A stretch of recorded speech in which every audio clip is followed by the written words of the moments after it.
जिंदार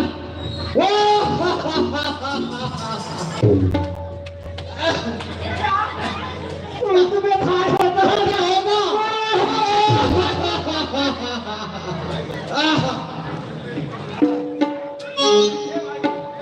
मेरे इस नाम से आप लोगों को हंसी आती है तो मैं अपना दूसरा नाम बता देता हूँ। अच्छा तो बतलाइए।